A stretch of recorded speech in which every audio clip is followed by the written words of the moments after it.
दोस्तों, जैसा कि आप सभी लोग यह जानते ही होंगे कि इस समय आईपीएल का 13वां सीजन यूएई में खेला जा रहा है और सभी टीमें इस टूर्नामेंट को जीतने के लिए एड़ी चोटी का जोर लगा रही हैं।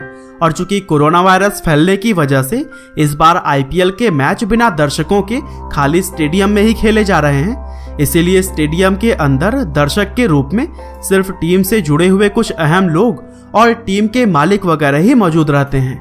और बात अगर करें आईपीएल टीमों के मालिकों के बारे में, तो ज्यादातर लोग शाहरुख खान, प्रीति जिंटा और नीता अंबानी के अलावा किसी और को नहीं जानते हैं। इसीलिए आज की हमारी इस वीडियो में हम आपको आईपीएल 2020 के सभी टीमों के मालिकों के बारे में बताएंगे। तो चलिए दोस्तों, अब बिना देर किए इस मजेदार वीडियो को शुरू करते हैं। तो दोस्तों, सबसे पहले हम बात करते हैं आईपीएल की सबसे कामयाब टीमों में से एक चेन्नई सुपर किंग्स के बारे में।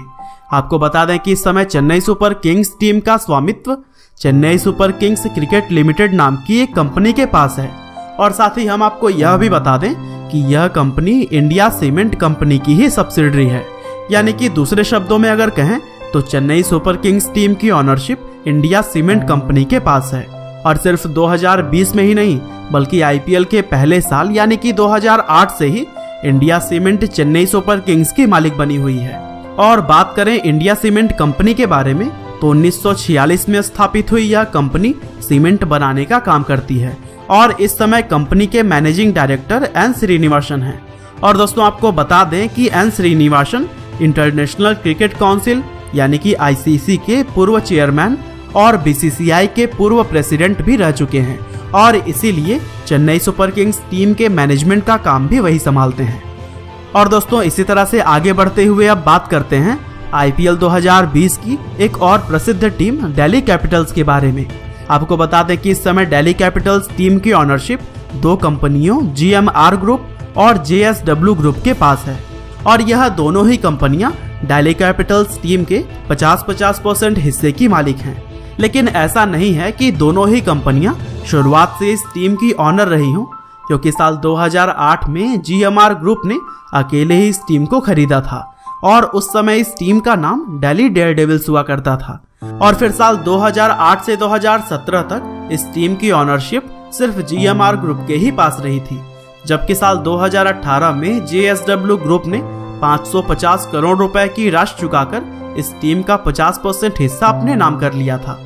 और अब अगर बात करें इन दोनों कंपनियों के व्यवसाय के बारे में, तो जीएमआर ग्रुप इंफ्रास्ट्रक्चर और जेएसडब्ल्यू ग्रुप स्टील इंडस्ट्री में काम करती है। और दोस्तों, जेएसडब्ल्यू स्पोर्ट्स के director Parth Jindal Delhi Capitals franchise के भी डायरेक्टर हैं और वही आईपीएल की नीलामी व टीम के संचालन जैसे कामों को संभालते हैं। और कुछ इसी तरह से आगे बढ़ें और अगर हम बात करें किंग्स 11 पंजाब टीम के ऑनरशिप के बारे में, तो ज्यादातर लोगों को यह पता होगा कि किंग्स 11 पंजाब की ऑनर प्रीति जिंटा हैं।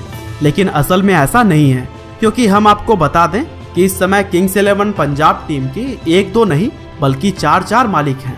मशहूर भारतीय टावर कंपनी के डायरेक्टर मोहित बर्मन इस टीम के सबसे पहले और सबसे बड़े ऑनर हैं, क्योंकि इस टीम के 46% हिस्से के मालिक हैं। इसके अलावा इस टीम के दूसरे मुख्य ऑनर हैं मशहूर British Indian businessman Ness Wadia, जो कि इस टीम के 23% हिस्से के मालिक हैं।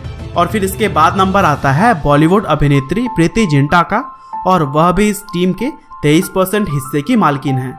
साथ ही प्रीति जिंटा को इस टीम के मैनेजमेंट ग्रुप का चेहरा भी माना जाता है, क्योंकि वह हर साल सिर्फ नीलामी के समय ही नहीं बल्कि हर मैच के दौरान भी वह स्टैंड्स में नजर आती हैं। और इस टीम के चौथे और आखिरी ऑनर एपीजे सुरेंद्र ग्रुप के चेयरमैन करण पॉल हैं, लेकिन इस टीम में उनका हिस्सा मात्र 8% है। और कुछ ऐसे ही कोलकाता नाइट राइडर्स के मालिक सिर्फ बॉलीवुड एक्टर शाहरुख खान समझे जाते हैं, लेकिन वास्तव में ऐसा नहीं है, क्योंकि कोलकाता नाइट राइडर्स टीम की ऑनरशिप एक नहीं बल्कि 2 भारतीय कंपनियों के पास है। केकेआर टीम की पहली ऑनरशिप शाहरुख खान की मशहूर कंपनी रेड चिलीज एंटरटेनमेंट के पास है और यह कंपनी केकेआर टीम के 55% हिस्से की मालिक है। साथ ही इस टीम की दूसरी ownership Mehta group of companies के पास है, जो कि इस टीम के बाकी 45% हिस्से की मालिक है। और इसके साथ ही आपको बता दें कि इस कंपनी के चेयरमैन जय मेहता हैं, जो कि बॉलीवुड अभिनेत्री जूही चावला के पति भी हैं। वैसे तो शाहरुख खान इस टीम का चेहरा माने जाते हैं, लेकिन टीम के मैनेजमेंट और नीलामी के संचालन का ज़्यादातर काम जूही चावला और जय मेहता ही संभालते हैं। और कुछ इसी तरह से अगर हम आईपीएल इतिहास की सबसे सफल टीम मुंबई इंडियंस की बात करें तो आप सभी लोग अच्छी तरह से जानते होंगे कि मुंबई इंडियंस टीम की ओनरशिप साल 2008 से ही मुकेश अंबानी की कंपनी रिलायंस इंडस्ट्रीज के पास है, क्योंकि साल 2008 में जब आईपीएल की टीमें और फ्रेंचाइजीज बनाई जा रही थी तो मुकेश अंबानी की कंपनी रिलायंस इंडस्ट्रीज लिमिटेड ने मुंबई फ्रेंचाइजी को 111.9 मिलियन डॉलर यानी कि लगभग 821 करोड़ रुपए में खरीदा था। और इस रकम के साथ ही मुंबई इंडियंस आईपीएल की सबसे महंगी बिकने वाली टीम बन गई थी। और चूंकि मुकेश अंबानी तो अन्य कामों में व्यस्त रहते हैं, इसीलिए मुंबई इंडियंस टीम के मैनेजमेंट और सभी जरूरी कामकाज को उनकी पत्नी नीता अंबानी और उनके बेटे आकाश अंबानी ही संभालते हैं। और दोस्तों कुछ इसी तरह से आईपीएल टीम राजस्थान रॉयल्स के भी 1-2 नहीं बल्कि 5 ऑनर हैं। और इस टीम की पहली और सबसे बड़ी owner Tresco International Limited company की अमीषा हथिरमनी है, जिनका इस टीम में कुल 44.2% का हिस्सा है। और अमीषा के बाद से इस टीम के दूसरे सबसे बड़े ऑनर हैं इमर्जिन मीडिया लिमिटेड कंपनी के मनोज बडाले, और वह राजस्थान रॉयल्स टीम के 32.4% हिस्से के मालिक हैं। और इसी तरह से मनोज के बाद नंबर आता है अमेरिकन बिजनेसमैन लालचंद मर्डोक का, जिनका इस टीम के अंदर 11.7% का हिस्सा है। इसके अलावा मशहूर बिजनेसमैन रयान 8.7% हिस्से के मालिक हैं। और यह बात थोड़ी चौंकाने वाली है, लेकिन इस टीम के 5वें और आखिरी हिस्सेदार कोई और नहीं बल्कि पूर्व ऑस्ट्रेलियाई क्रिकेटर शेन वॉर्न है, जिनका इस टीम के अंदर 3% का हिस्सा है। और दोस्तों कुछ इसी तरह से अगर हम बात करें रॉयल चैलेंजर्स बैंगलोर के बारे में तो आपको बता दें कि इस समय रॉयल चैलेंजर्स बैंगलोर टीम की ownership United Spirits Limited company के पास है, जिसके मैनेजिंग डायरेक्टर और सीईओ आनंद कृपालू हैं। साथ ही आपको यह भी बता दें कि साल 2008 में इस फ्रेंचाइजी को 111.6 मिलियन डॉलर यानी कि लगभग 819 करोड़ रुपए में खरीदा गया था। और मुंबई इंडियंस के बाद से यह आईपीएल की दूसरी सबसे महंगी टीम बन गई थी। और उस समय यूनाइटेड स्पिरिट्स लिमिटेड कंपनी के चेयरमैन और रॉयल चैलेंजर्स बैंगलोर टीम के ऑनर विजय माल्या हुआ करते थे। और आप सभी लोग यह तो जानते ही होंगे कि आगे आने वाले सालों में विजय माल्या के साथ आखिर क्या क्या हुआ। और दोस्तों कुछ इसी तरह से आगे बढ़ते हुए अब हम बात करते हैं आईपीएल की आखिरी टीम सनराइजर्स हैदराबाद के बारे में।